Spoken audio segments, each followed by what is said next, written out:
Gentlemen, may I have your attention, please?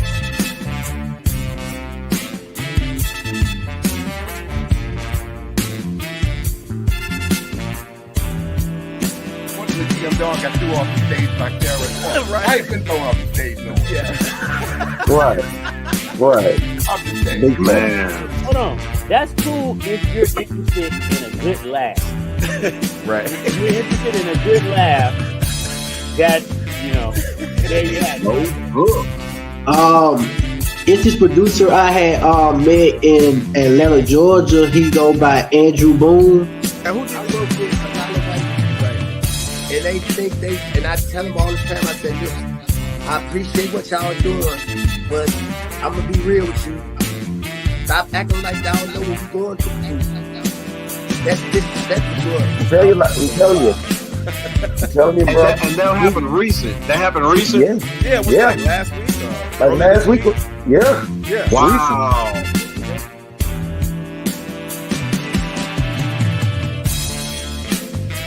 Ladies and gentlemen, may I have your attention, please?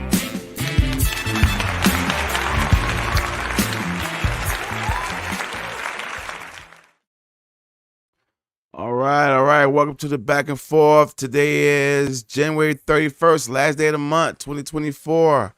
What's going on, Mystery? Third. Oh man, just here chilling, man. Glad to be here. Another day above ground, man. It's always wonderful. So, All I'm right. just glad to be here with you, bro. All right, for sure. So hadn't heard from Gitmo yet, but I'm hoping he's okay. So we'll see what's up as the show goes on. But so far, but how's your week been? Ooh, man, it's been stressful, man. Stressful but good. All right. It's always, I guess, good to kind of have a balance of being peaceful, stressful, because if you don't have neither one, probably just go nuts. You have one all the time, you might just go nuts. Yeah. Yep.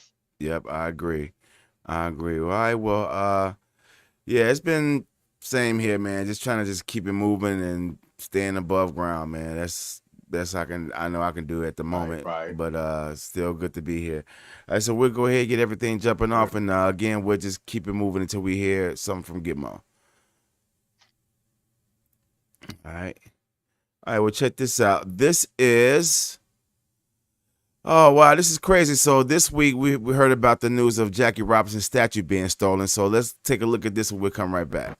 All right, Zena, thank you. It is a crime being called an embarrassment for the city. The Jackie Robinson statue at McAdams Park stolen by thieves in the middle of the night. KSN's Derek Lytle joins us live. And Derek, you spoke with the founder of League 42, who says his emotions are heavy. Jeff, Julia, when I spoke with Bob Lutz, the news was fresh, and he says he's in utter disbelief. He says Jackie Robinson embodies the type of character that they try to install in the youth that pass through their baseball program. If you take a look at this new surveillance video just in, it shows just after midnight when thieves were coming and they knocked over the statue, and in a matter of seconds, we've zoomed in the video here. It's a little hard to see from a distance. A couple minutes later, a pickup truck drives up and the people load it into the back, driving off with the $75,000 statue. The whole thing took about just 5 minutes. Lutz founded the League 42. He calls the theft a tragic loss for the community. So proud to get that up at McAdams Park. The city of Wichita was a great partner in creating the Jackie Robinson Pavilion, and now it's just been decimated. And I'm a combination of every emotion you can imagine except for joy and happiness. WPD says they are looking for a silver truck seen in the video and encourage anyone who may have information to call Crime Stoppers. Now, the statue was created by Bob Lutz's late friend, John Parsons. So coming up at 10 o'clock tonight, I talked with Parsons' widow, Carol, about what she thinks about the theft. Here for you in Wichita, Derek Lytle, KSN News 3. All right. Statue of our brother, Jackie Rob. Yeah, so, yeah, that's crazy. So what are your thoughts on that? Man, they literally stole that man right out of his shoes. That's crazy. Yeah. But that's messed up, man. And right. Oh man, it's almost Black History Month too. That's foul. Yeah. Man, I don't care who it is, black, white, yellow, green. They need to get some serious time for that, man. Because I mean, I understand the value in it, you know, getting some money, but who they gonna sell it to? Because whoever they try to sell it to, they gonna turn them in. Well, it was found dismantled and burned. So it seems racially motivated because black people don't do that kind of stuff. So for them to like dismantle it, which means break it up in pieces and then burn it, it seems racially motivated. So, you know. I wasn't gonna go there because I couldn't actually see if it was somebody black or white, you know, and then I didn't want to kind of go off the type of truck that they had, but you're normally not gonna see a brother driving that truck. But I tried not to go there, but since you said that, there you have it. No, it seems pretty much racially motivated again because like you mentioned, it's close to Black History Month, so sometimes when people start coming out doing stuff like that just to send a signal, and then you know, it was dismantled, you know, and then burned, and you know they do that to people for real. So right. But you know that's what happened to a well-known DJ in Memphis, right? He got his head cut off. Who? What was his name? Oh shoot, I forgot his name, but what made it so crazy was there was a whole lot of white people kind of like, well, where's the George Foreman? I mean, not George Foreman. The George I can't remember his name. George Floyd. Yeah. Where are the George Floyd people? You know, what happened to the Martin Luther King people? So it turned out the DJ was white. And you and I both know black people not gonna cut somebody's head off. That sounds like some cartel type stuff. Wow. They didn't take his money. They didn't take nothing. They had found him with his pants down, and his head was head was cut off. How long ago was that? Like, when did that happen? There was a couple of days ago. Oh, whoa! I didn't even hear about that. Okay, I heard about the dude. They cut his father's head off and had it on YouTube, and then YouTube took about 6 hours before they finally took it down. Yeah, that's crazy. I was on YouTube yesterday. It didn't show up in my feed. It went viral. I mean, I don't know how I missed it, but still, I wouldn't want to see it anyways. But still, that's. I'm gonna have to look into that story. I didn't know nothing about the DJ story. I'm gonna have to look into that. Yep. And one more thing, I know we talking about the Jackie Robinson, and I don't mean to get so far off, but this happened right here in Nashville. It was a woman. She cut out her baby, which was about 7 to 8 months, and she killed the baby. So the police, instead of putting her in the back of an ambulance, they had her in the back of the police car, and she died. Damn. It's been a lot of crazy stuff going on. That was, how long ago was that? Was that recent? This was, I think, Monday. I think it was Monday. Okay, I'm gonna have to look into both of those. That's crazy. That's really crazy. Yeah. All right. Well, that's crazy. Well, all right. Well, check this out. This is one of the brothers from the one of them Hebrew Israelite groups. I forget the name of their particular crew, but they're really popular on YouTube. Plus, I like this brother. But this is how he describes the origins of Christianity. Check this out. Where do you think Christianity comes from? Do you think devil. Christianity is a demon. Let me explain something to you. Please. You at home, write this down. Pope Nicholas V. He wrote a papal bull and initiated the transatlantic slave trade. That was the Roman Catholic Church. Every Christian religion comes from the Roman Catholic Church, whether you are Protestant, Baptist, Mormon, Episcopalian, Anglican. They all stem from the Roman Catholic Church, which instituted slavery on our people. They sent the Dutch here. They sent Spain here. They sent the Portuguese here. It was the church. And they enslaved the children of Israel, God's people. so? Christianity, yes, is the devil. Yes, the doctrine is the. What is the devil? Is the devil the name of, or the way they're doing things? The way they're doing things. The way they do. Remember, Christ called the Jewish people the devil. The devil. Sure did. Sure did. Wow. All right, so he says Christianity comes from the devil. Go ahead. What your thoughts on that? You know, I believe that because you know personally what type of guy I am, as far as like when it comes to God Yeah. and his son Yahshua and the Holy Spirit. He's absolutely right, man. And what gets me so upset is that our people are so caught up in Christianity. If you say otherwise, then they get mad. It's like they Yeah. pick and choose, you know, what they want to get mad at or what they want to defend instead of just coming together on common ground and say, hey, this is wrong. If we're gonna do one person like this, or we're gonna do say one thing is wrong, why not go and say everything else is wrong? You Yeah. know, don't just pick just because we're Christians and you know this is what we're supposed to do. But just by reading and doing my research, I absolutely agree with him 100%. And my wish is that him, the Israelites, and Geno Jenkins Yeah. would kind of come together, man, on some type of common ground because Geno is a good pastor. He's a good Yeah. speaker, Yeah. Yeah. and you know he speaks, you know, he speaks from the Bible, but at the same time, I feel like my personal opinion. I'm not saying that I'm right or I'm wrong, Yeah. but if you're reading from the King James version, which he was a homosexual, like, come on, what are you getting out of that? You know, to me, that's just like two men living together, married or whatever you want to call it, raising a boy.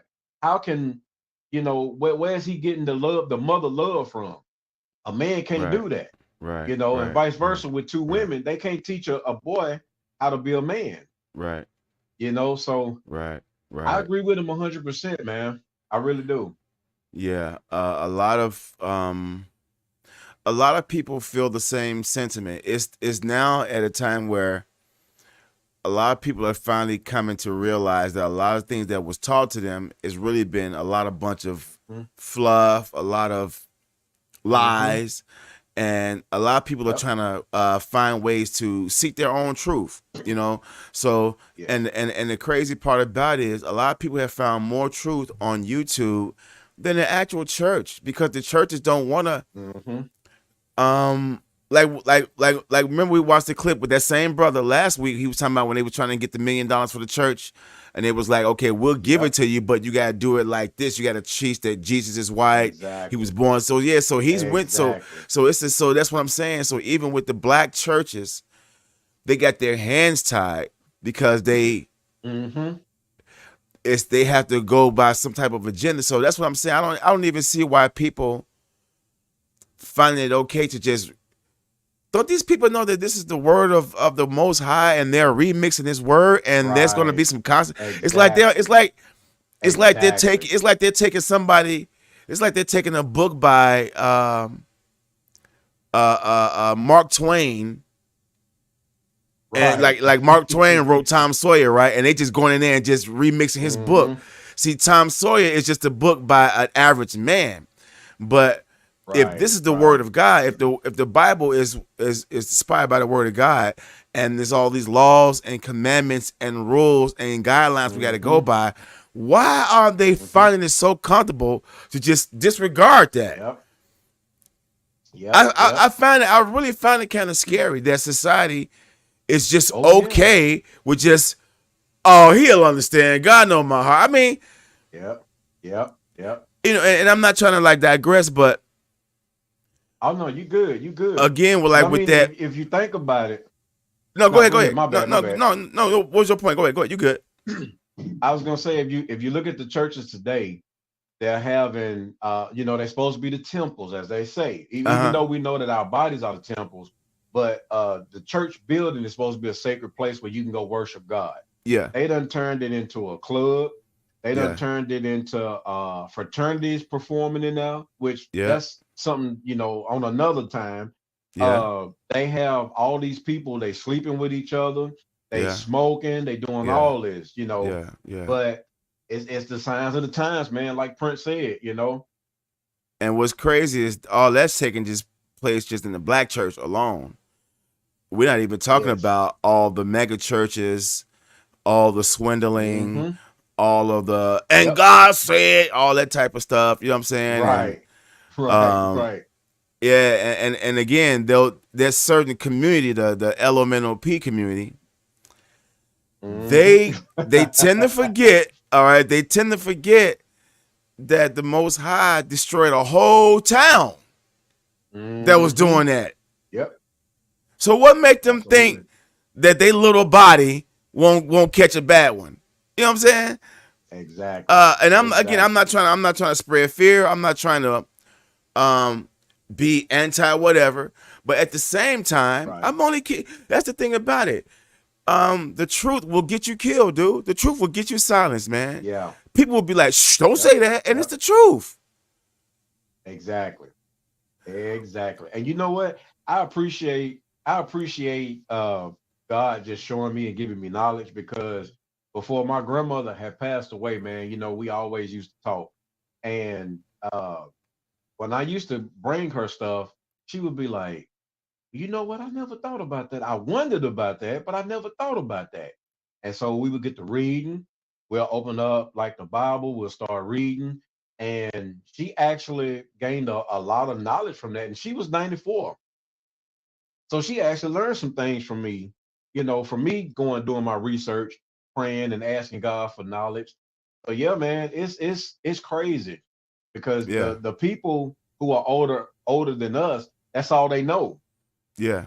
You know, that's all they've been taught. Yeah. So Yeah. Now check this out. Here's another clip of a pastor. Now the audio, I think, is not all that. So try to listen as best as you can. But he's saying some real stuff. Check this out.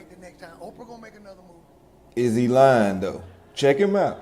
Give him a chance. Pushing it. Her, Tyler Perry, all of them. Tyler Perry fooled the whole black community.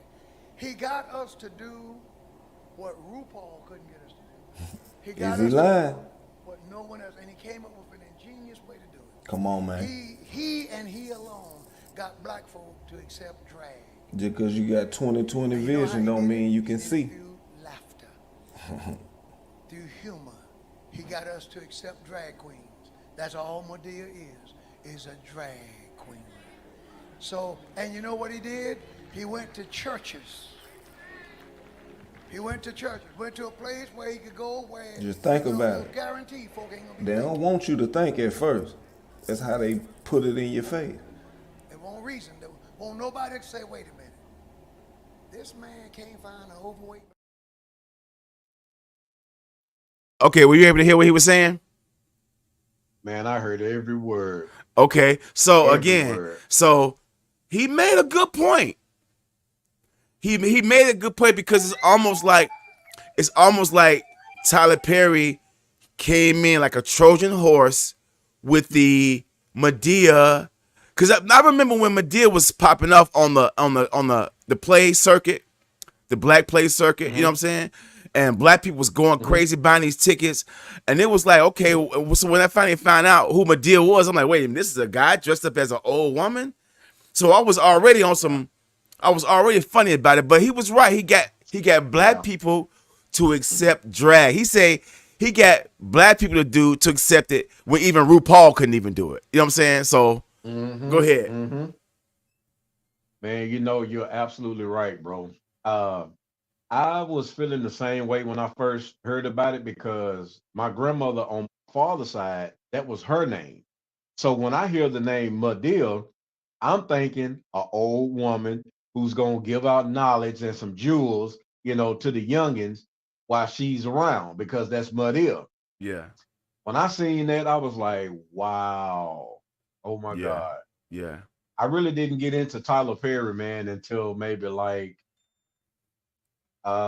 when he had this show called If Loving You Is Wrong, which is actually it's a good show, but I really didn't. I mean, you know, it took other people to get me into him, because I really wasn't into like plays or anything like that. You know? Right, me either. But he's absolutely right, man. And you know, while we sitting up here talking about like Martin getting in the dress, and all these other actors and stuff getting in the dress, man, he did it in a smart way, to where we not even looking at it like, oh, well, he's in the dress too. But that's how he became a billionaire. He did it. Yeah, Yeah, man. He just found a newer way to to really hit it home with black people, because he know that black people, we serious when it come to church. You know what I'm saying? So so he was able to make that older black woman character a church character, and still with modern slang, so she's able to be hit with the younger kids. So and truth be told, there is an older black woman out there that's like that. I see him all the time, but he was able to pretty much do it in a way where it just flew over black people's head, because black people for the longest, and still are today, are very conservative and tight when it comes to homosexuality in our community. Now here's the thing. We don't like it, but we don't really hate people for it. Because there's a lot of people in our family that may be a little something. Your gay uncle, your gay cousin. So we know it's there. It's just that we just like, okay, we just be like, okay, keep that shit over there. You know what I'm saying? But but Tyler Perry was able to do it in a way whereas it was funny. It had religion involved. It kind of gave you those memories of a family member. So why would black people hate against that? So it got to the point where it got to the point when some people did hate on it, they were cursed out. Like, come on, man, it ain't nobody but Tyler Perry. Come on, it ain't that serious. When really it is that serious, because we live in a time where now our young black men really need to see positive role models. So, and I see Tyler Perry as a powerful black role model in Hollywood. I'm very proud of his accomplishments, the things that he's done for black cinema and black entertainment. I'm really proud of that brother. But it seemed like he don't realize what his impact on the community could still be with that Madea character. So the thing is, I'm gonna say this. I feel like somewhere down the line, he's gonna have to dead Madea. You know what I'm saying? He's gonna have to be like, okay, Medea's gone. She ain't gotta die or nothing, but he's just gotta, send it off, or get a real black sassy black woman to be Madea. Hey, he's done it in his plays. He had different people playing in his plays than his movie. Like if you go back and look at Why Did I Get Married? There was 2 totally different cast members. So I agree with you, man. He could do that. But Tyler Perry actually got kicked out of church, man, when he was a pastor, because he was doing some of those little female tendency things in church. Pastor kicked him out in New Orleans. I seen the documentary, and he said that he felt like he was ahead of his time, and the pastor didn't like him telling jokes or whatever, just kind of being how he was, and they kicked him out. He said when he went out, that's when he slept in his car. He did his plays and everything, and what we see now is history. The rest is history. And again, I'm not a hater. I don't hate on Tyler Perry. I don't like. It's like your cousin that's a big time drug dealer. You know what I'm saying? And you don't like what he's doing, but you kind of proud that he's not, you kind of, okay, you taking care of yourself. It's wrong. I'm talking about the cousin that sell drugs that didn't die and didn't go to jail, who's still alive. You know what I'm saying? Who just don't do it no more. Okay. So now you're like, okay, I love you, cuz, but that shit you did in the 80s was wrong. You killed your people. You know what I'm saying? But at the same time, you gave turkeys away. You know what I'm saying? You bought school bikes and shoes for kids. So they try to keep some type of balance. So I think this is how Tyler Perry is. He try to keep some kind of balance. So he know Madea is not liked by black men in our community. But at the same time, he try to roll out balances to keep black men to say, hey, I could do this too. I could do this too. I just ain't all Madea, so. Man, you said it perfect, bro. And I'm gonna tell you another way, or how he's keeping us black people balanced. Okay, for an example, he got the studios in Atlanta, right? So he's got all these rooms, these houses and stuff down there, the way he got it. What made us proud, even more proud of him, or pulled us back in, he named each one of the studios after somebody black. So Yeah, of course I heard we gonna about look that. at him Yeah, and be like, yeah. wow. And then and Will then he's trying his best to keep BET alive because BET sucks so fucking much. So I see what he's trying to do. So I'm not hating on him, but it's just that Madea. I mean, it's been over 20 years, man. When you gonna dead Madea? You know what I'm saying? Yeah. When you gonna let that one go? Yeah. You know what I'm saying? You actually, you know, you can put that Madea costume in a museum, you know what I'm saying, Smithsonian or something, you know what I'm saying? Yeah. And say, hey, this is Tyler Perry's humble beginning. You know what I'm saying? And again, I'm not hating on the brother, but he does need to realize that it's taboo. It's kind of, you know, it's kind of taboo, and black people still feel some kind of way about that. But you know, I digress. I digress. Man, you know what? You made me think about something too. When you was talking about the drug dealer cousin. So this is a true story. So, you know, growing up, I always hung around older people. And all my big brothers, you know, they grown, like I can say this now because they served their time, they did all that. They was big drug dealers, they used to rob people, they killed people, you know, they did all that. So I had this one brother, he was locked up in prison. So he served, I want to say he served like 20 years and then they let him out. So, you know, when he get out, everybody like, yeah, you know, he home. Hey, man, welcome home, you know. Man, they had a video of him, Dollar, getting pounded. And a lot of people saying, oh, that's Young Buck pounding. That's Young Buck pounding. It made me sick to my stomach. And I know that's always been my big brother. I lost all contact with him, man. I did because it made me so sick to my stomach. Like I didn't see him like that. Yeah. You know, I see him as this killer, you know, like old boy on what's the TV show you was talking about? The Wire. Yeah, uh-huh. You know the killer, but he was gay. Yeah. That's how my brother was. That's how the homo thug and shit. The homo thug. Yes, man. Right. So I don't know. The homo thug, you walking down the street, the homo thugs pop up. You don't know if they're gonna rob you or kiss you and shit. So right. You don't know if they're gonna snatch your hat or try to get your number or some shit.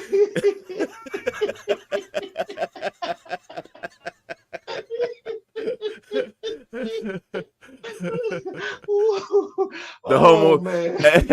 Hey, but you know what though, man? I used to hear like them stories in the joint, and it's like this one thing in the joint that they say when they wanna try to, you know, assault some type of new meat. They'll corner them and they'll say, now I don't mean to be graphic, but this is what I heard they say. They either say shit on my dick or blood on my knife. Dang. You know what I'm saying? So you know what they're saying, right? Yeah. So you got two choices. It's either shit on my dick or blood on my knife. So it's like, yeah. Hey man, I'm finna say, I'm sorry. Blood on your knife, dog. Go ahead. I'm out of here. You know what I'm saying? Yeah. Go ahead and take me now. Yeah. Cause you're not finna bend me over, fam. Right, yeah, you ain't finna bend me over, dog. Yeah, no, we gonna have to fight, man. I'm sorry. So my uncle told me that's what they be saying. I'm like, man, if I was new in the joint and a motherfucker said that to me, I'm petrified. I'm like, yo. Yeah. Yo, like, what do I do? I mean, I'm not built for prison, man. I can tell you right now. Maybe a weekend in the county jail, but prison time, like 25 to life. No, dog, I ain't built for that shit. No. Man, prison culture is not my right. Yeah, you do. I'm a die fighting. Literally, I'm a die fighting. Yeah. No doubt about that, man. You know what I'm saying? But that's why I always keep my area clean. I try not to go hang out. That's why, you know, Nashville is not the city for me. Yeah. Because I know everybody there. It's a lot of stuff, man, that I can easily get caught up in. Right. You know, Yeah. and Yeah. then on the gang culture, a lot of people know me down there. You know, they know what I used to rep and everything. So yeah, no, I can't do that no more, man. And I got a family too. I'm living Yeah. good right now. You know what I'm Yeah. saying? So I'm not Mhm. gonna jeopardize that. Some Yeah. security guard telling me, "Hey, get up, child time. Hey, Yeah. bedtime." And then Yeah. you got your roommate in there half dead. Hey man, you want a bedtime story? No, you finna get killed. Yeah. Yeah. You finna read me no bedtime story. Yeah. Shoot. Yeah. Prison culture, Mm-mm. jail culture is totally different from prison culture. The jail, you're in there, you know, Oh, I mean, it's bad in the county joint. I mean, all the county jails across the country, they're all bad. But all the prisons are even worse. You know what I'm saying? So believe me, Yeah, man, yeah. I spent 7 months in the workhouse in Murfreesboro. That was the workhouse. That's like Disney World compared to Man. So you know what I'm saying? Like literally, it was almost like roller Yeah. coasters and ice cream compared to motherfucking you know what I'm saying? Compared to the joint. You know what I'm saying? Shit, so I ain't Yeah, built for that. yeah. Yeah, so yeah, man. Prison culture is something else, man. Yeah, it's wild, dog. It's wild. But check this out. Here's some more people reaching out. I don't appreciate when people be trying to take away from Michael Jackson's creativity and his ingenuity and his ability to tap into the streets. Now we know that Michael Jackson didn't invent the moonwalk. We talked about this before. Everybody knows that the moonwalk is street is hip hop culture. Michael Jackson just tapped into it. He had Jeffrey Daniels from Shalimar show him a few things, and he did on Motown 25, and there it is. Now check out this clip. This is somebody reaching, so I wanted to show you this. Check this out.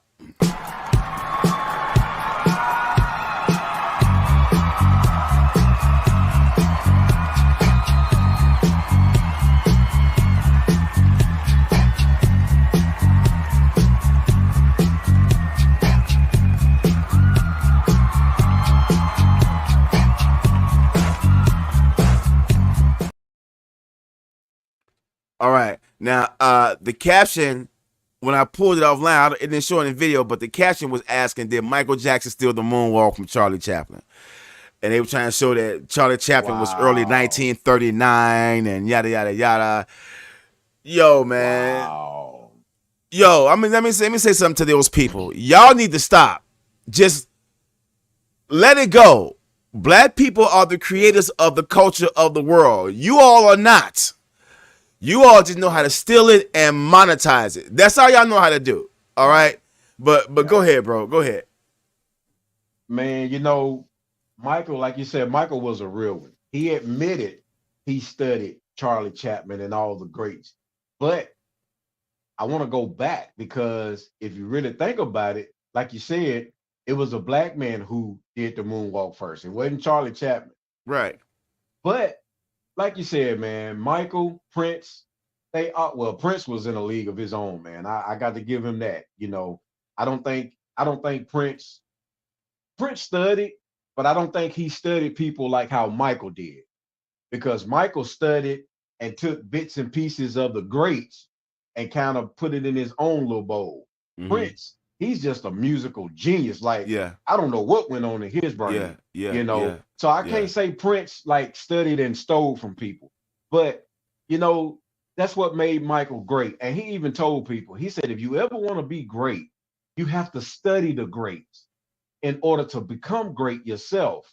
Right. So with all them, man, yeah, they need to stop it, man. Right. They hating on Michael because he's still generating millions and millions of sales. Yeah. You know, even though he's dead, but when he was alive, he was still doing numbers.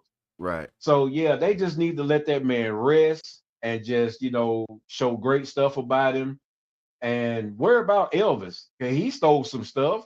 You know, they don't talk about him. They can't worry about Elvis because Elvis didn't originally do nothing for them to protect. They can only protect what they can only protect what he stole. All right, let me make sure I say it right. Right. They can only protect what Elvis stole. Now, here's the thing about damn, I lost my train of thought. But anyways, here's what I was going to say. All right, so Michael Jackson, like, okay, you know how like they say when someone is very talented, they inspire another generation of people to come after them, and they always so okay. So look at this. Even like with Lil Wayne, ever since Lil Wayne been like one of the hottest people in this game, you've seen a lot of people come out inspired by Lil Wayne, tattoos on their face like Lil Wayne. You see what I'm saying? So then you have those people. You have those people who Michael Jackson inspired, the Ushers and the Chris Browns, right?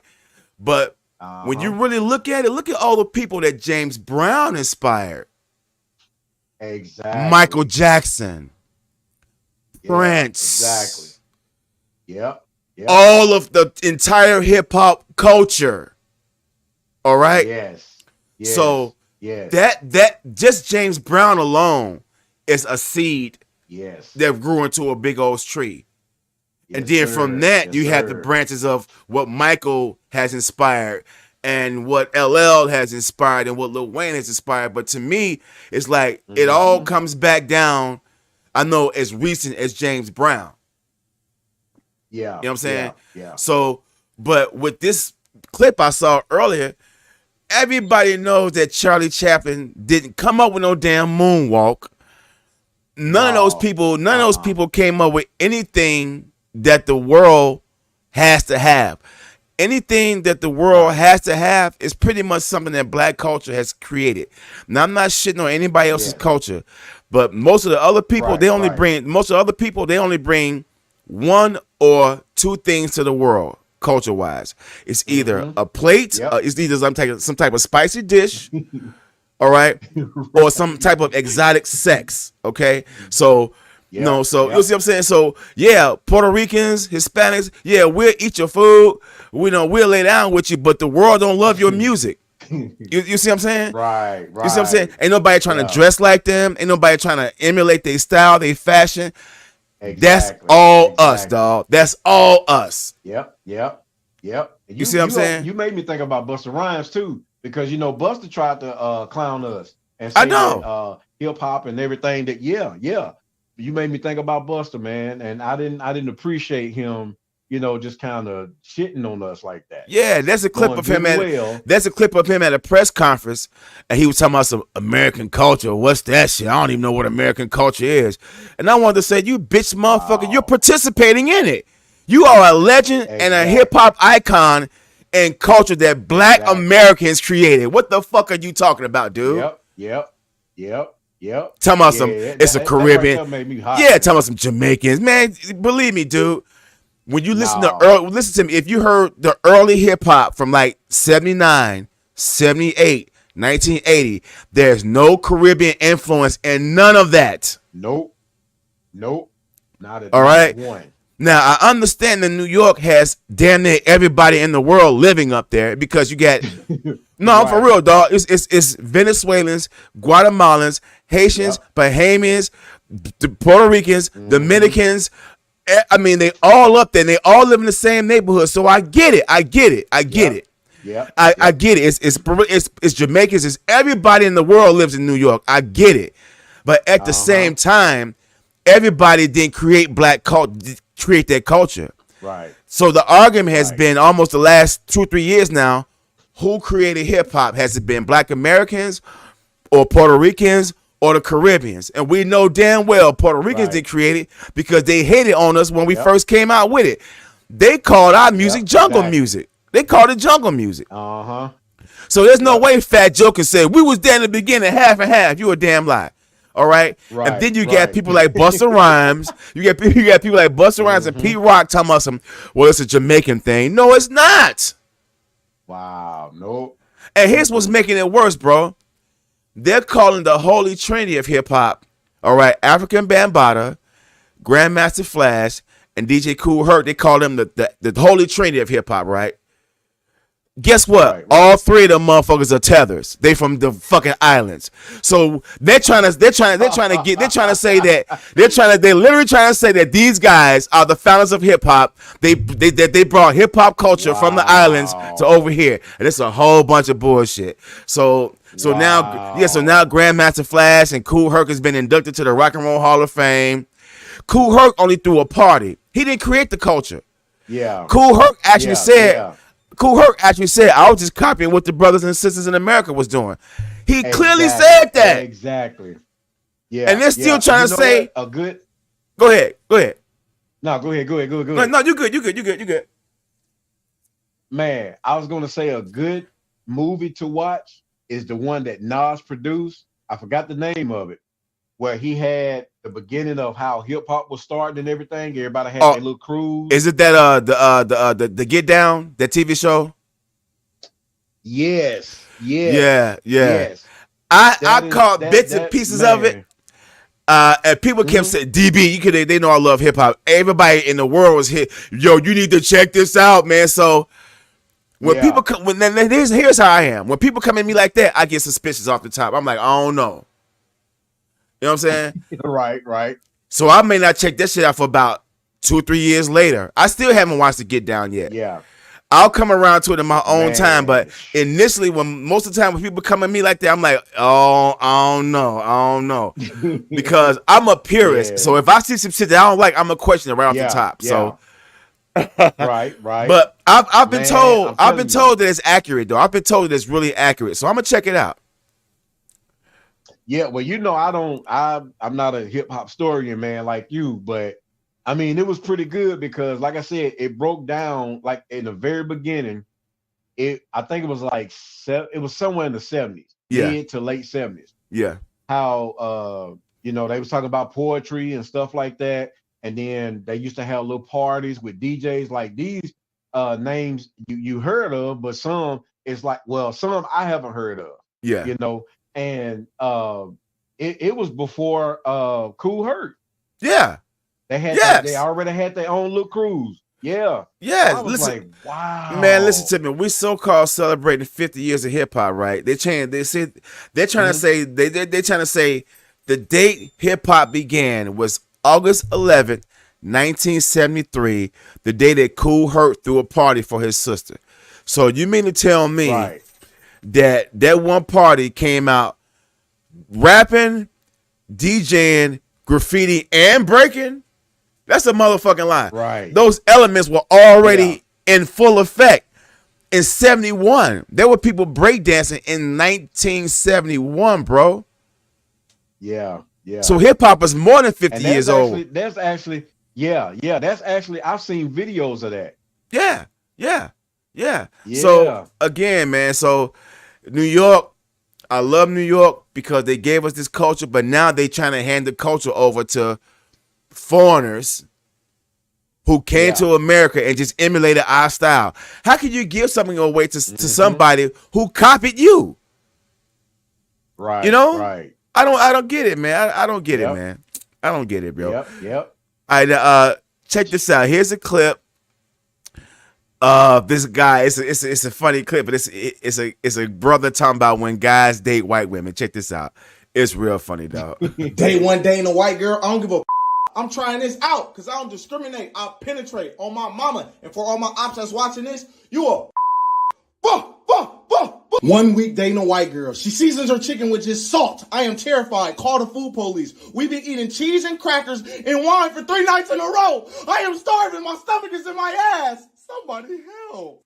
2 weeks dating a white girl. I invited her to my family reunion, but my uncles didn't say, hey, I'll see you, nephew. So I felt kind of sad. But we did teach her how to do the Cupid Shuffle, so that's progress. 1 month dating a white girl, and we just left a Billie Eilish concert, and now she's going to make green bean casserole. Oh, suck it. Yes, the night just keeps getting better. 6 months dating a white girl. We got yoga at 8, brunch at 12, and we're going to go to Yosemite Park later on.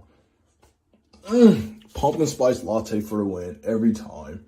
This is 1 year dating a white girl. She's my sugar plum honey bun. This is the absolute happiest I've been in my entire life.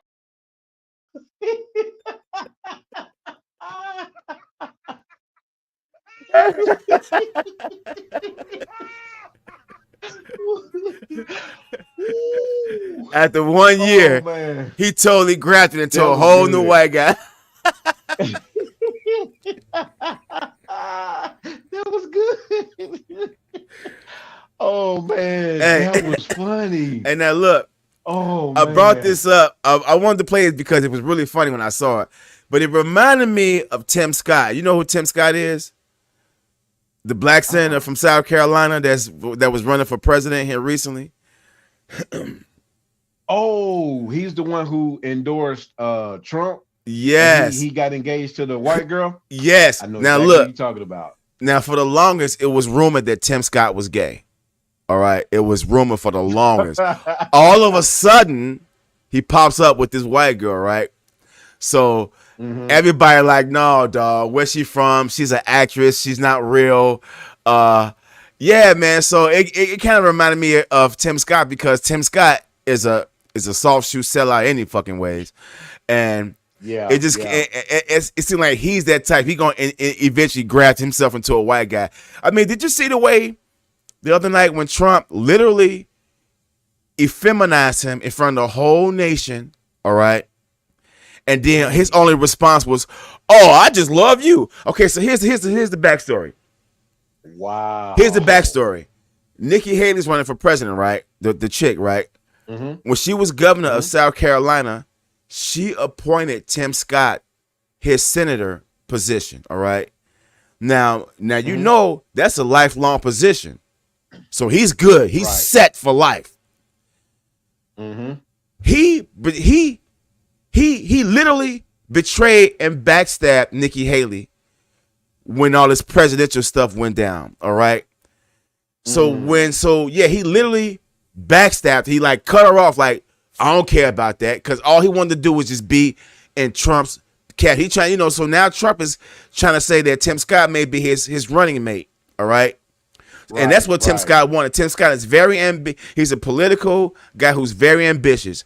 And he like totally faded Nikki Haley. So what Trump did was like, Trump asked him, he's like, Tim, she appointed you senator, and then she turned around and endorsed me. You must really hate her.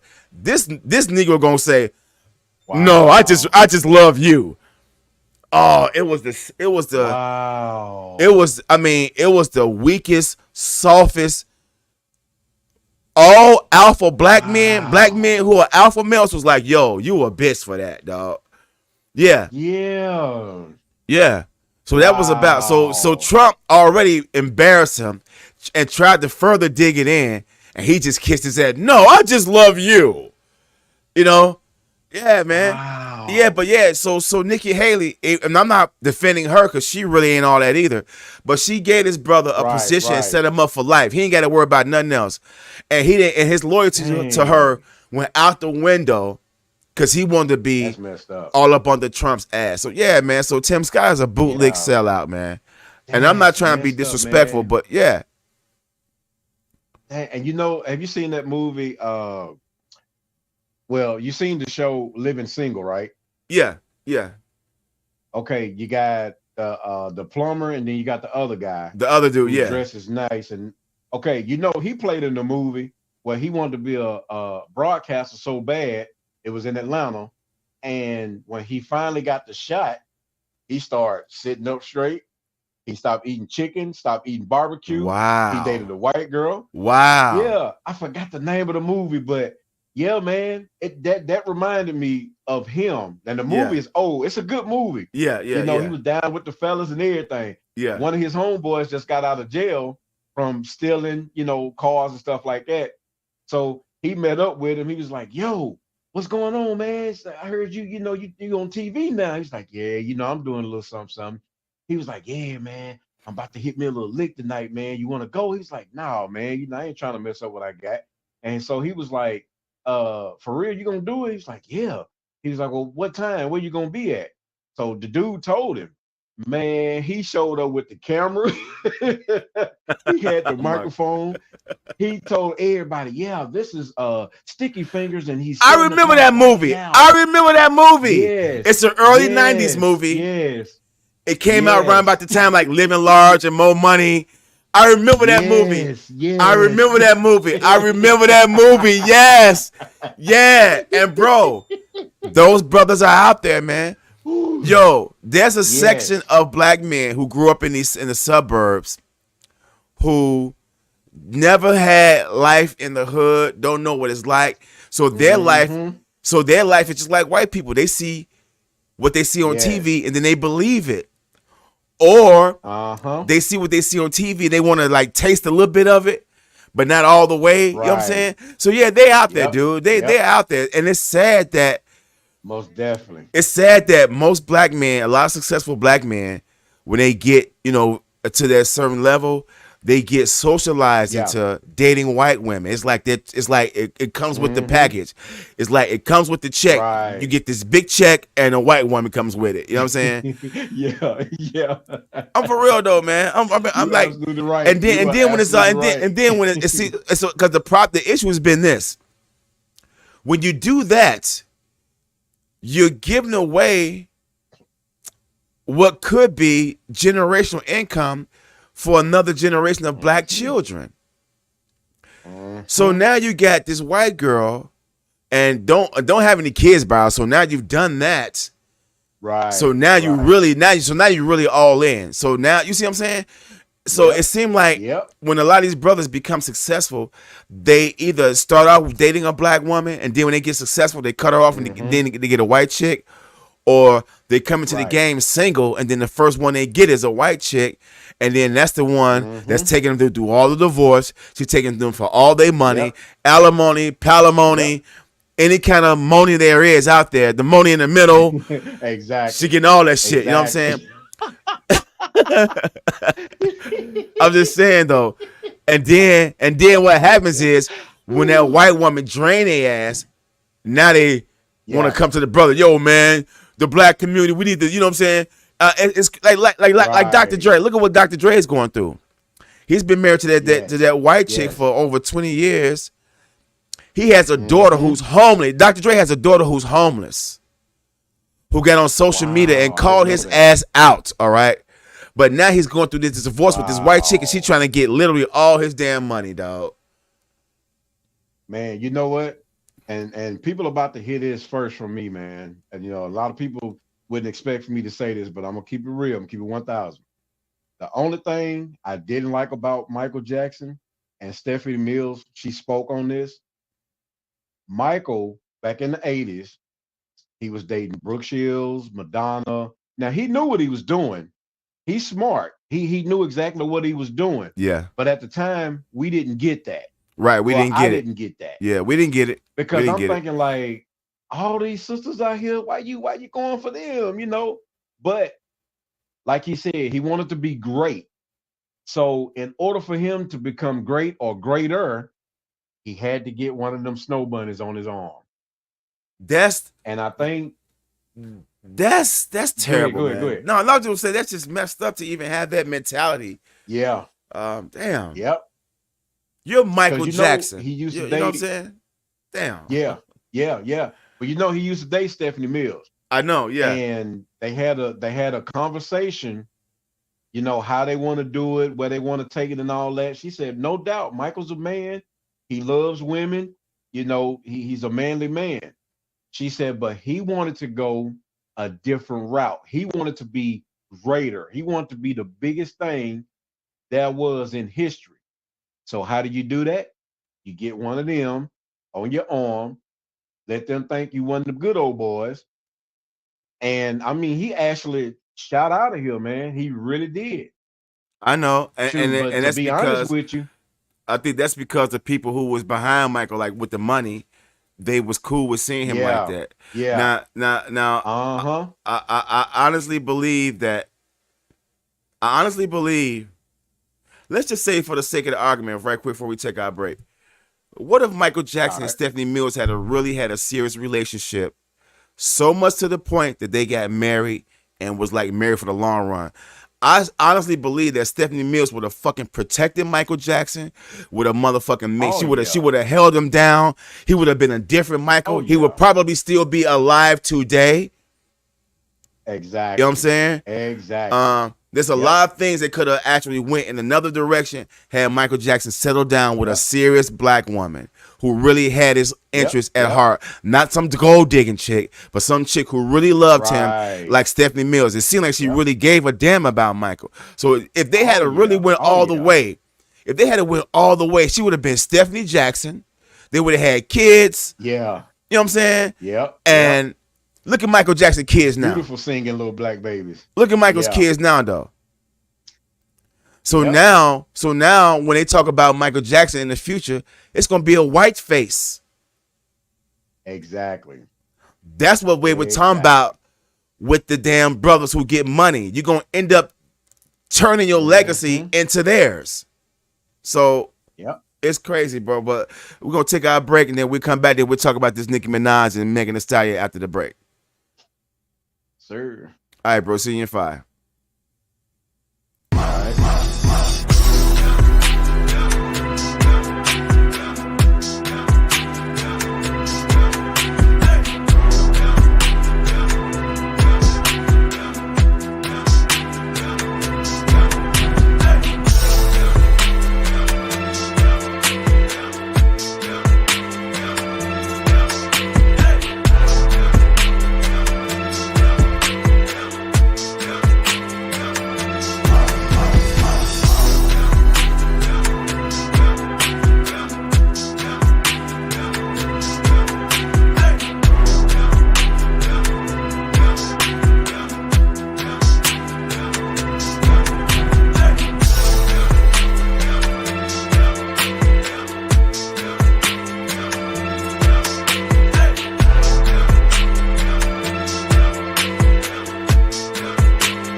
yeah, back in effect. Man, Back in that be going effect. by fast. Yeah, it be going by fast.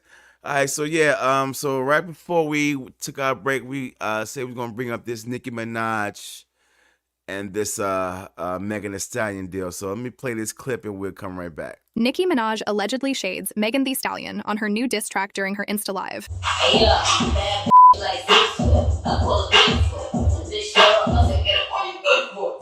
Fans suspect the preview lyrics from Nicki's new song might be connected to the shooting case of Megan Thee Stallion and Tory Lanez, saying Nicki's new lyrics has gagged Megan Thee Horse, assuming the lyrics are about her rival. And some believe Megan responded to Nicki's lyrics via her own Insta story after posting her laughing face just a few hours on from Nicki going on live. The tea between the female rappers has been brewing for the longest time, and fans have noticed Nicki liking tweets connected to and mocking Megan Thee Stallion's shooting incident, with fans upset saying liking footage from when Meg was shot is especially disgusting, and calling Nicki cold and immature for her actions. The lyrics from Nicki's live played repeatedly, whilst she exclaims she's been celebrating for the whole year. Megan has not verbally responded yet to Nicki's recent live on Instagram. All right, there you have it. Those two are, and I thought they were cool. As you can see, they would show clips of them in videos together. So I thought they was cool. I know that Nicki Minaj and Cardi B had beef, but I thought Megan Thee Stallion was cool with all the female rappers. So now my thing with Nicki Minaj is this: I don't like her being a disrespectful ass tether. All right. I think she's from like Trinidad or some shit, but she just had, again, she's from New York, Queens, New York. Again, everybody in the fucking world lives in New York, so she's from up there, but she's actually, her origin is like Trinidad. She's a tether. So don't you remember when she disrespected Malcolm X some years ago? She had some with a picture with looking ass. It was like Malcolm X on an album cover or something, and it had looking ass. It was something like tied in with one of her songs. And she called heat on the internet because it was like, you don't disrespect Malcolm X. Like, you see what I'm saying? Like her and Rihanna, they disrespect our people, man. They disrespect our people.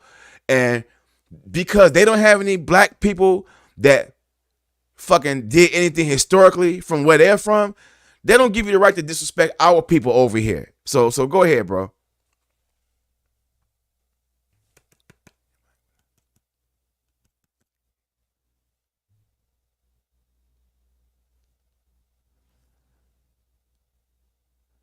I can't hear.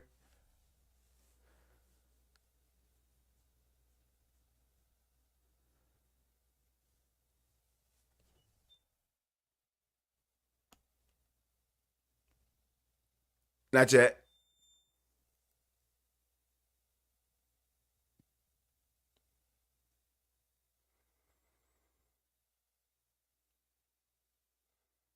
I can't hear it.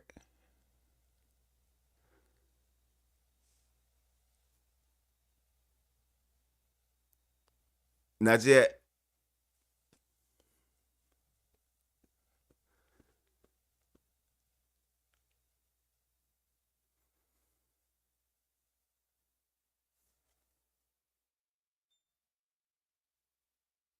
Nothing yet. Not yet.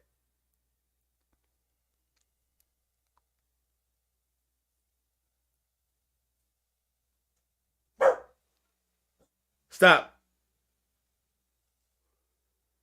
No, I don't hear anything yet. Stop making that noise, boy. I'm on the air. Stop. Not yet.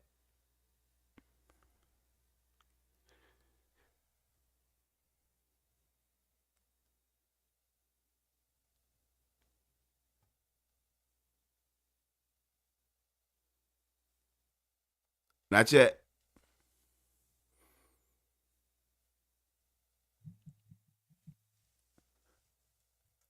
I can't hear you yet.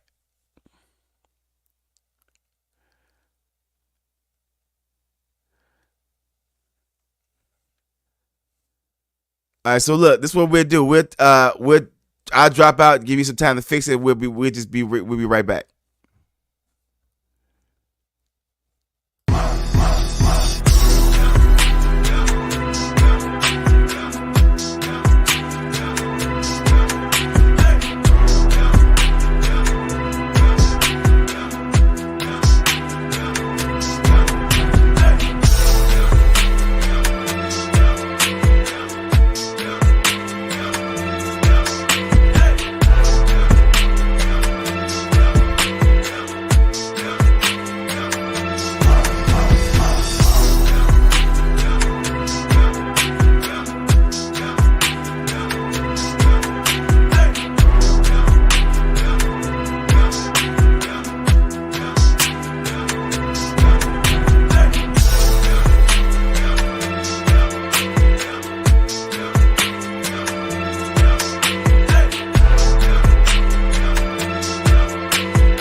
All right. Can you hear me now? Yep, you good to go. Man, that happens every time we come back from a break. I don't know what's going on. Oh no. But yeah, we talking about this Nicki Minaj and Megan Thee Stallion. So go ahead. Man, I'm with you on that, man. I love Megan Thee Stallion, and I always put my black queens up there, man. I really do. I don't know what the beef started over, or I don't know anything about that. But I heard both songs, and I'm gonna tell you, my honest opinion. I really didn't like neither one of them. I like Megan Thee Stallion's better because I felt like she really put a little more time, a little more thought into it. Yeah. And made a song out of it. Yeah. But Nicki Minaj is like, she just laid on the couch with the microphone hanging over her head and just saying some stuff. Yeah. So Yeah. that took some points, man, from me. That really did. But yeah, I really wouldn't even call that a rap beef. Because they wasn't. Yeah. I feel you. It's not really a rap beef, but on paper you can say it's a rap beef. But I think Megan Thee Stallion. I really don't even know the origins of why they're beefing. I just know that I know this particular round here has something to do with I guess something about Megan's Law, some type of law they passed about children and child molesters, and Nicki Minaj is married to a pedo. This is keep it 100. Just keep it 100. He's a damn pedo. Yeah. She's proud of this damn guy she's married to. Wow. And you can love who you love, but at the same time, I think it has something to do with that. And I don't know. I didn't even really. Sometimes I would like do the knowledge and try to find a backstory on why this. I ain't even really try to find out the backstory. I'm just going off what I see online. But I'm just gonna say this, man. I'm just gonna say this. I don't like to see female rappers beefing at all. I like to see rappers, period, beefing. But female rappers, that don't never look right to me. It just never looks right to me. Because it just, especially like now. With the modern rapper, they finna go all out with the I fucked your man and he broke and it's back when it was like in the 90s when female rappers were dissing, they was just straight up going bar for bar, and they kept it had a lot of subliminal stuff in there, so you had to really be like, hold on, rewind that. What did she say? Now it's like they don't care what they say. It's offensive. It's vulgar. It's on site. It's crazy with them, man. It's crazy with them, man. So I'm gonna tell you the woman who set the bar for me, Roxanne Shante. She set that bar of battling people, battling women and men. And I feel like if it to me, hip hop is a sport when you battling somebody. And like you said, if you can't throw like punchlines or some subliminal stuff to where people be like, whoa, wait a minute, take that back. Let me see what she said on that. I when I heard it, I wasn't even interested, man, to be honest with you. Yeah. I was like, they just talking. Yeah, I think it's and I don't think it's no publicity stunt. I think they really got beef, so I don't think it's about selling records. Right. It's just that nobody really tries to be behind the scenes with it. Hey, you got a problem with me? What's going on? Let's talk about this. And then by them being women, again, they're both black women. It's just that Nicki's a tether, but she's still a black woman. Right. I think it'd be really classy if they were to handle that behind the scenes. You know what I'm saying? Men have a different way of handling things. They want to be seen. They want to show off. They want to, you know what I'm saying? So that's the reason why a lot of stuff really gets violent. So I'm not advocating for that. I'm not defending it. I'm just saying with men it's different, and with women it's different. I think women should carry themselves way different from men, even if you're participating in a men's sport like rap music. Even like, and I hate to keep sound like an old head, but I got to do it like this. Even when Latifah, MC Lyte, Salt and Pepper, Yo-Yo, Roxanne Shante, even when they were coming into the game, they had to deal with the men. They had to compete with them. Because Salt and Pepper's first hit was called The Showstopper. When they came at Dougie Fresh and Slick Rick. So they wasn't no joke. All right. But at the same time, did you ever hear any guys diss them back? Right. You only heard the Roxanne Shante UTFO stuff. You see what I'm saying? Only one. And I big up Shante for battling both men and women, because I haven't heard a female rapper do that since. I haven't seen a female rapper do that since. She held it down on both ends. But the thing, but the thing is, when she had that song Big Mama, she went in, man. She really went in. I mean, she went all the way in. But it was it was done so classy that Yo-Yo is still cool with her today. Queen Latifah is still cool with her today. They wasn't offended by it. You see what I'm saying? Right. Nicki Minaj and Megan Thee Stallion, they're gonna be offended by the shit they say to each other. You know what I'm saying? Oh yeah. Because there's a lot of money involved. It's a lot of backing. All right. They both large as hell. All right. You can't take that away from them. So all eyes are on this, but it's like for what? It's like for what? Right. What y'all beefing for? You know? Yeah. And here's another thing too. Before I move on, Nicki Minaj, she's been in this game almost 20 years. She's considered a vet.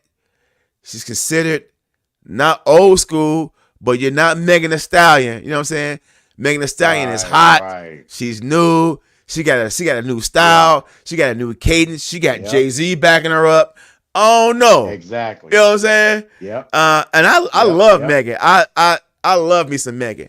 Because I love her mainly because she can really rap. Megan Thee Stallion really got bars, dog. Yes, she just sir. rapped that. She Yes, just sir. rapped that. She just rapped that stripper rap shit. But she really can. And no lie, Nicki Minaj. Every now and then she can really come with it too. But check this out. Since we talking about female rappers, check this out. Here's a clip of Jaguar Wright talking about female rappers. Since we talking about this, check this out. Then we'll come back. Let's just keep it all the way 100. All of the hottest female rappers are all ex-strippers.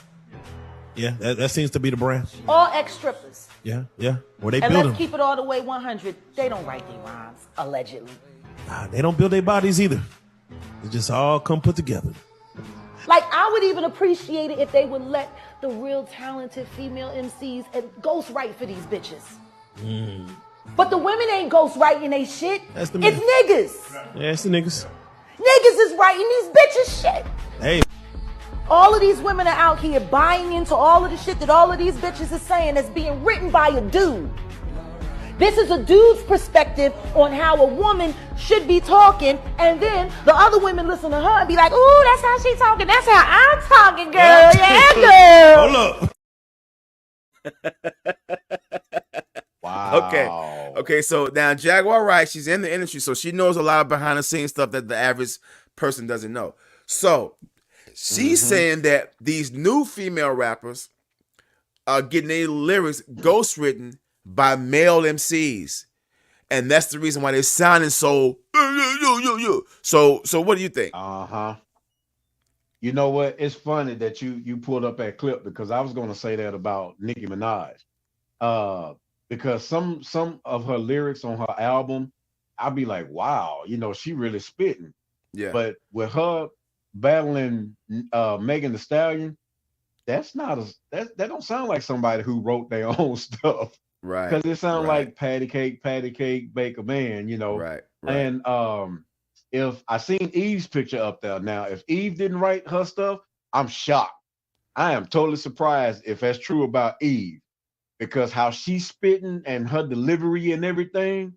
Oh my gosh. Yeah. Man. Now, but I think Eve's I picture agree was with her, flashed though. up there because she said most of the female rappers were ex-strippers. So I think Eve used to be a stripper.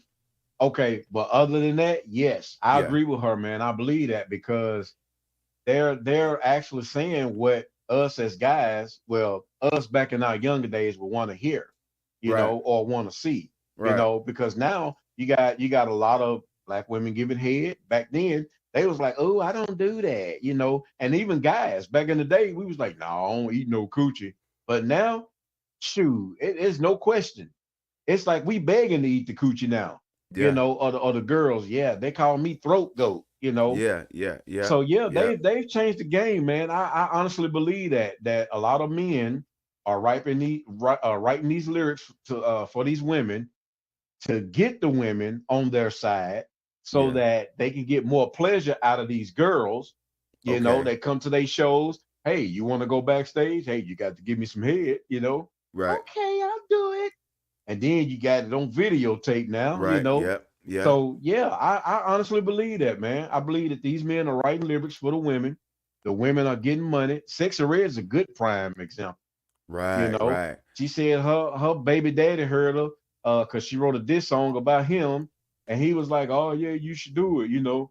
And then I guess one thing led to another. I honestly don't believe she can rap, man, because she rap off beat. She's trying to sound like somebody from Memphis, and she's from Kansas City or St. Louis, you know. Yeah. So yeah, and then she talking about, yeah, I'm a blood gang. Like she sound like, I don't know if you heard of this school before, but she sound like somebody from Diddy Wallace. No, I haven't heard Diddy of that. Wallace is a slow school. Yeah, it's for retarded kids down here Oh my God. down in Nashville. They ride the little, you know, the little yellow school little bus, short bus, not yeah. the big one, but the little one. Yeah, yeah. That's what she sound like. Oh my goodness. Like she's not cute at all, man. To me, she's I not. know. It's like you call yourself Sexy Red. I see nothing sexy about you at all. You know what I'm saying? Mm-mm. I haven't even really heard any of her music, and it's mainly because I'm not interested in hearing any of her. I'm not even interested in hearing her Yeah. music, and it's not because I don't like her. I don't even know her to not like her. I'm just. It's just that. Right. Listen to me, bro. I've been hearing rap music since 1979. All right. Mhm. Some of this shit I know how to navigate around. So some stuff I'll be like, I'm good on that. You know what I'm saying? Right. For real though. Some stuff I just be like, because I've heard so much rap music. Some of that stuff I just be like, I'm good on it. But sometimes it'll make its way around. It'll make its way around to me, so I end up hearing it anyways. But Sexy Red in particular, I'm not even trying to hear her stuff. And that's just going off the strength of what other people are saying about her music. If other people are saying that her music is distasteful and yada yada, why would I want to hear it? Exactly. You know, I like good music. Exactly. I like good music. So So if all these female rappers are getting their music ghostwritten by male MCs, then that's the reason why they sound so masculine on their songs. It's so much testosterone in their lyrics. You know what I'm saying? So you got Glorilla, you got Ice Spice. There's nothing really. Oh yeah. They carry themselves feminine, but their lyrics don't have a feminine touch to it. That's the one thing I liked about Cardi B. She still had a little bit of feminine touch to her flow. Yeah. Even though she sound like she's like a you know what I'm saying? Even her voice is very annoying. yeah, sometimes Cardi B can be very fucking annoying, but at least she still had at least a little feminine side to her music. But Right. Ice Spice, Glorilla, Sexy Red, from what I'm told, they just all masculine, hard as hell, and they trying to compete with the guys. And I think, and there's nothing wrong with competing with a man. See, and that's the thing about it. Right. Remember when the women's lib movement happened way when we was kids, and women wanted to be equal to men, they wanted to have equal pay like men. So now here it is, 2024. Women are playing basketball, they're rapping, they're playing football, but to me, it takes away some of the feminine side of the woman. Like the reason why the WNBA may not be as popular because men don't want to see women playing basketball. Men like to see women be women. You know what I'm saying? Men like to see a woman be a woman. Just be a woman. If you want to wear construction boots and work on a construction site, fine. But at lunchtime, don't be hanging out with my ass. Right. Right. Yeah, you're absolutely right. You know what I'm saying? Yep. And I'm not saying that women can't do what men do, but in some situations, Right, women right. can't do what men do. And then this rap shit, it's a different sport. These female MCs are a different breed from the MC Lights and the Queen Latifahs. At least now we know Queen Latifah is whatever, but at the same time, right? Queen Latifah had you thinking, man, I hit that. You know what I'm saying? Exactly. Because I got a crush on her to this day. What? Here's Queen Latifah 30-something years later. All this money, she looks even better now. You know what I'm saying? Like MC Light. Remember MC Light? Back in the 90s, we was like, oh no, she looks like a tomboy, whatever. Yes. But she was always feminine.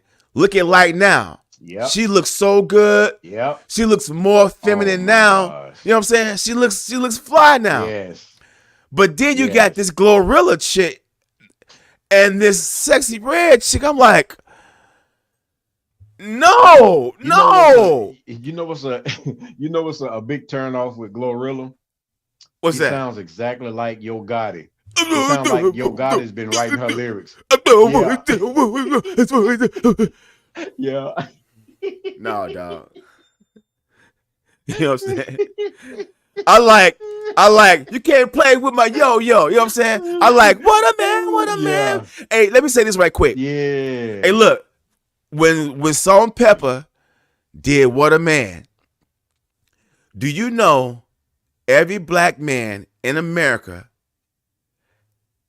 you got In Vogue and Salt and Pepper on the same song, and they're bigging up men?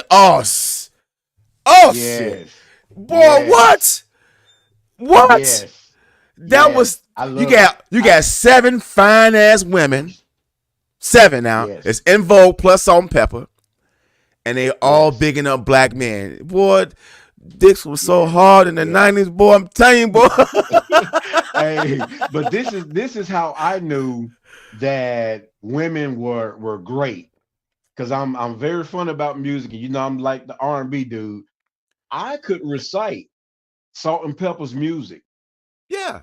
I could. MC Light, Yo-Yo, Queen Latifah, all the greats back then. That's how I knew that they were good.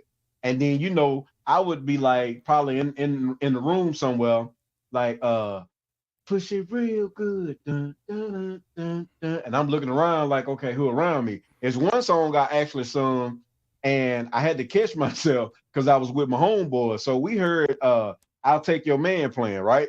Yeah.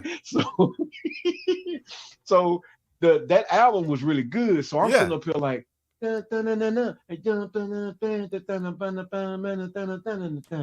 take your man. I was like, oh, did I just say that? But great music will make you learn the lyrics like that, man. Yeah. So they was great back then. Hey, man. look, All I'm the gonna tell you stuff this now- too. On the contrast, terrible music will make you learn the lyrics too, because when there's a song that's whack as hell, but it's got so much backing and radio play and video play, you eventually find yourself humming the lyrics to this song or humming the melody to a song that you don't like. So even terrible songs can make their way into your subconscious. It's just that with a lot of these female rappers today, they've lost their feminine touch. They've lost their they really have. And it's not a slight against them. I'm just saying I'm a consumer, Right. I'm a listener, and I'm in the culture. So again, I just see where there's this degrade of women who are participating in men shit, and a lot of them lose their feminine side because they still think they gotta compete with men. If you just want a good ass job that a man got, fine, but you don't need to compete with me, because guess what? There's nothing you're doing that make me want to compete with you.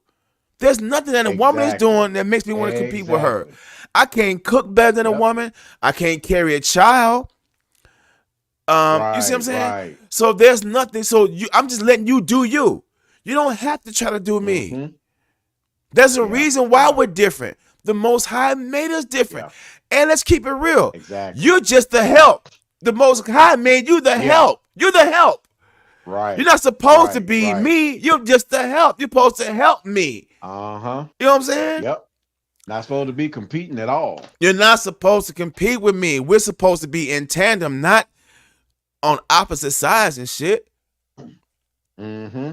But that's what it turned out being. It turned out being women want to be just like men, want to have the same luxuries as men, want to have the same lifestyle as men.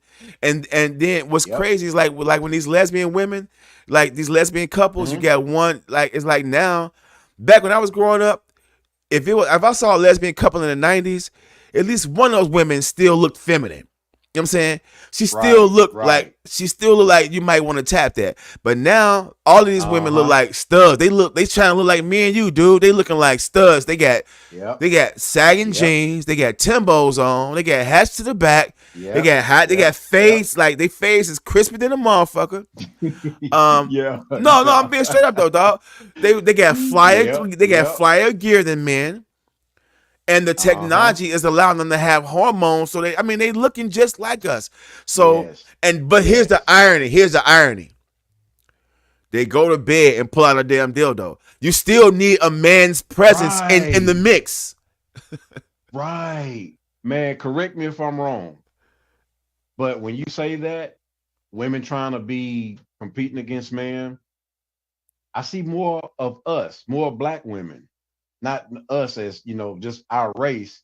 I see more black women. I do too. Who are trying to do that. I do more too. Than the white women. The white I do women, too. It's like they play their role. And I I do too. Understand why in certain situations, I understand why brothers go to that white woman because I don't mean to say it like this, but she's playing her role. Yeah. She's in her place. That's correct. And we love that, man, But I see a lot of that, man. A lot of dudes want to be gay. A lot of women, they want to be, men. This whole generation, man, this whole world is messed up. So they couldn't get us one way, but we're gonna make you gay. We're gonna do that. Listen to me, man. And it seems like it's more of them. It is. You had a good. You made a great point. There's more black women leaning more into that than other ethnicities of women, and they're going more harder with it. They're being more stud like, and guess what? The statistics show that a lot of those lesbian couples, they beat their women more than men do. Wow. Yeah. So a I lot of these women are getting beat up by their significant other who happen to be a woman just like them. It's just that woman who playing that stud role, she think that's what men do, so that's what they doing. I mean, it's crazy, dude. And it's really scary to know that I'm navigating a world that's screwed up like this. Right. Man, hey, but you know what? That's why that song said it's cheaper to keep them. I'd rather be with the woman that I'm with and going through what I'm going through than to go out here and pick somebody who got something I don't know nothing about, or they could be a man in real life that had him chopped off, because then I had to kill him. I'm sorry. Yeah. I had to knock him off. Yeah. For tricking me like that. Yeah. You know what I'm saying? Yeah. But Yeah. I rather stay where I'm at, dealing with what I deal with, and keep it pushing. Yep. Yeah, man. So it's wild out here. But anything you want to say before we wrap it up? Man, it's always a pleasure and honor to be here, man. Y'all make sure y'all comment, subscribe, share, like. Y'all make sure y'all check Big Bro out, man. Every Saturday morning at 12 noon, he play nothing but the hits, nothing but great music. He play all type of genre. Y'all know what to do. Go on Shyville Music Publishing.com, get you some gear, man, fresh to death. I'm gonna tell you now, when I go out in public, and this is real talk, I always have my shirt on, something that you done made, black owned, because I support you. I support what we got going on. You don't see me with no Gucci or none of that. So y'all check it out, man. Look, got a little room in my arms and everything. Shirt is fly. So y'all make sure, man, y'all support, because we gonna give it to you.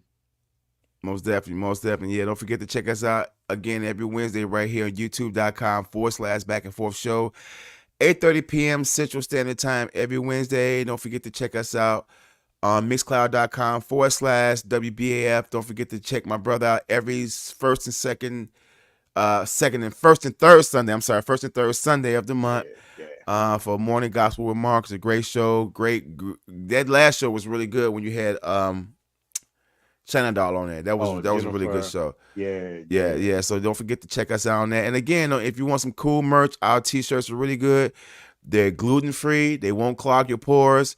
So check us out at ShyRealMusic.com/merch. Get you a cool tee. Check us out.